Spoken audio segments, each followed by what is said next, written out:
this is Kasia, and I'm going to walk you through making a realistic sculpture at home. So what you can see in front of me is the equipment that you can use to create your sculpture. In this video, I'm showing you how to use ordinary items that you probably have at home. If you've got sculpting tools, they're obviously much better, and you can totally use them as well. So let's see what you will need to have before you start your project. So first, you will need to have some air dry clay. I've got two different types of clay here. One is white, one is terracotta. It doesn't matter which color you're going to use because we're going to paint our sculpture. You will need a small amount of clay, so you don't need a lot of it. You will also need to have some implements that will help you to shape your clay and to manipulate it into the shape that you want. So I'm going to use some knives. I'm going to use a skewer. Nails are pretty handy because they've got a pointy end and they will help you to get details onto your sculpture. You can use a craft knife. You can use fork. Maybe you've got a compass. If you've got a palette knife, they also are really, really handy to make edges. You could do it with a sharp knife as well. You can use the ends of the brushes as well to push your clay in. And you could use the side of the scissors as well. You could even use a sharp pencil to add some texture to your sculpture. The other thing you will need is a plastic bag. Once you open your clay, it will start drying and you don't want to do that. So whatever clay you are not using at the moment, you should actually wrap it down in a plastic bag. If you're creating your sculpture and you're going to stop for a moment, you will also need to have another plastic bag to put the sculpture in it so it doesn't dry out. You will need a sponge, keep your fingers damp if they're getting too dry, and you will need to have a bit of water. So I'm going to move this out. Okay. In terms of your subject for this project, you need to create an organic object. So you're recreating an organic object in a realistic way. I've got an example of few things that I had in my home that could be pretty good for this project. Shells are always really good because they are interesting. There's a lot of really different shapes here. There's quite a lot of details in terms of texture, so that will score me pretty well in terms of making sculpture. Garlic is also pretty interesting in shape. You can see I've got a bit of rough edges here. I've got a mangosteen here, different type of shapes, and I've got a lime. Now with the lime, because it's a much simpler object, if you're going to go for something like that, you want to find the one that's got some interesting things happening, like dents and some color changes as well, because you want to show off your sculpting skills, and if the object is too simple, you're not going to score all of the points possible. The other thing to notice is whatever you are going to use, it needs to be something that it's not going to go off. So I've got this slime here that it's already almost dried, so that's going to keep on well till the end of my creation. So it's going to be easy to photograph my sculpture against my real object for comparison. So go ahead, collect few different objects, look at them closely, and then decide which you want to start with. I'm going to go with the shell because that's much harder to recreate. So I've got a bit of clay here. As you can see, it's pretty easy to move around and mold in my hands. If you leave your clay out for too long, it will start drying out on the edges, and we don't want that to do it. So whatever clay I'm not using, I am going to put it in a bag. Okay. And what I'm going to do, I'm going to start now shaping a general shape of my shell. Now my shell has got a hole inside. Now to create that with the thin edge as it is, it would be very difficult. So that's one of the things that I need to consider when I'm going to create my shell. Maybe I'm going to show you how I'm going to tackle this problem later on. At the moment, I'm just going to recreate the shape of the shell as I can see it. The first thing I'm going to do, I'm just going to create roughly the general shape of my shell. So I'm not trying to go into details. I am just going to build it up. I'm also going to create my shell a bit bigger, so I don't have to keep to the scale of my shell. And when I'm going to do it, I'm going to create it from the different angles. You've got an option of creating your sculpture to the scale, but bigger than your object. It might be much easier to create it. The other tip I would like to give you is to use a bit of either a blue tack, or you can use a bit of your clay to help you actually position your object. That will allow you to move it around and see it from different angles when you're creating your sculpture. So I've got my roof shape here of my shell. You can see that I'm not working with the details. I'm not going to do the grooves yet. I'm working on a general shape. The one thing to notice is that if you are going to add a bit of clay to your sculpture, and I can see that on this side my sculpture should be a bit wider, you need to make sure that you actually push your clay quite a few times so it sticks really well together. You could also add some grooves on your clay, and you could roughen the clay that you're going to add, and that will sort of create a much better surface for your clay to stick in.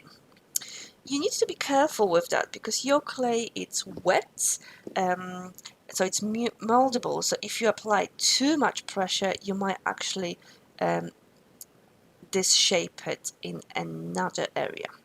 Okay, so after you've got your general shape, it's a time for you to actually refine your choices of how your sculpture looks.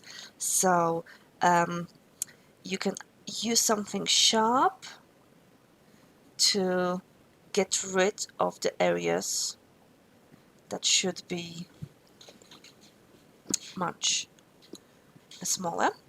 And it's always good idea to build up your sculpture a bit, so it's a bit too wider if you know that you want to change the shape of that area. And if you need, you can start adding some extra clay on top of it. You could use a damp fingers to smooth the area and push the clay in the shape that you want.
Once you build up majority of general shape of your object, now it's going to be a time for you to use some of the other tools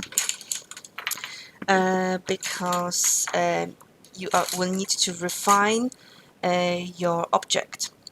So now the best thing to do is to actually just go around and compare how your object looks. If your object is smooth, even if it's not smooth, actually you should try to create a generally a smooth area, and you can do that by having either your tool or your fingers damped and just going around and smoothing the area, so make it nice and smooth so you don't have any of those indents in your sculpture. The other thing that you should do, you should start working with smaller details now. So nail, it's pretty good because you could just go in and refine the small edges with it. A compass is going to work in very similar way, and you could either use a skewer or a toothpick to go around and work on smoothing out and refining the details of your object. Now make sure that you look at your original object from different angles, and whatever you're working on, actually look at it. Don't work from your imagination. The whole point of this project is to recreate your object in the way that looks exactly like your original. So for example here, I can see that there's a dent on my area and there's no dent on my original shell. So I will need to add a tiny bit more clay into that. You might need to actually every so often put a bit of damp onto your clay, otherwise it's going to start drying out, but try not to put too much. If your clay becomes gooey, it's going to be very difficult to move it around and shuffle it. The other thing that you can do is, if you've got thin edges on your object, like I've got here on my shelf, you can thin the thickness only on the edge of that object. So something like a craft knife or something very sharp, it's going to be really good for that. So basically what I'm going to do, I'm happy with this area on this side of the shelf. So from the other side, I'm just going to go around and cut some of this clay out.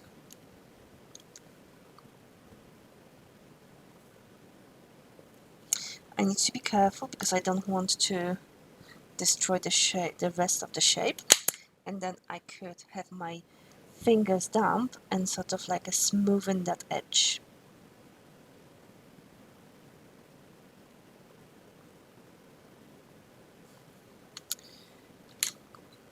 I think I'm going to cut it out a bit more.